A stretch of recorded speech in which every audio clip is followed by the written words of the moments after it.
2018 को जब वो हलफ उठाते हैं तो सबसे पहले वो ऐलान करते हैं उस ऐलान को देख के बड़ा दिल खुश हुआ। उन्होंने कहा जी कि फुटपाथों पे सोने वाले जितने भी लोग हैं उनके लिए फौरी तौर पे जो मुसाफिर खाने हैं वो खोले जाएं। फिर उन्होंने देखा जी मुसाफिर खाने खुल गए, लोगों को वहां पे रहने और खाने पीने का बंदोबस्त हो गया।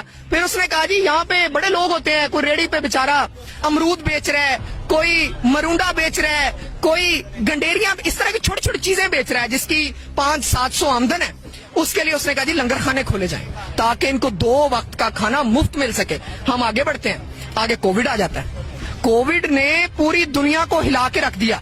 जब से हम ग्लोबल विलेज बने हैं, ग्लोबलाइजेशन आई है, तो पूरी दुनिया असरअंदाज होती है जब भी कोई एक क्राइसिस दुनिया में आता है। हमारे अस्पताल लोगों से भर गए। उसने क्या किया, उसने एहसास प्रोग्राम शुरू किया। हर घर में 12,000 पे पहुंचते रहे। 12,000 से एक छोटा घर पूरे तरीके से चलता है।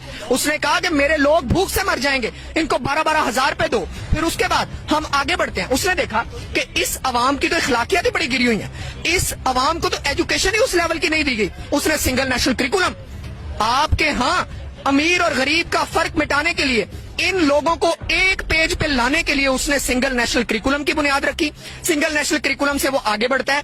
वो कहता है जी कि अखलाकियात को कैसे बेहतर किया जाए। वो मौलाना तारिक जमील को बुलाता है, वो पूरी दुनिया के उलमा से मुशावरत करता है। उन्होंने कहा जी कि एक ही तरीका है कि आप रहमतुल्लिल आलमीन अथॉरिटी खोलें, वहां पे लोगों को रिसर्च करवाएं, वहां पे लोगों को दीन की तालीम दें, और फिर ही मुसलमान की बुनियादी दीन और इस्लाम से जुड़ी हुई है, वो इससे फिरेगा तो भटक जाए।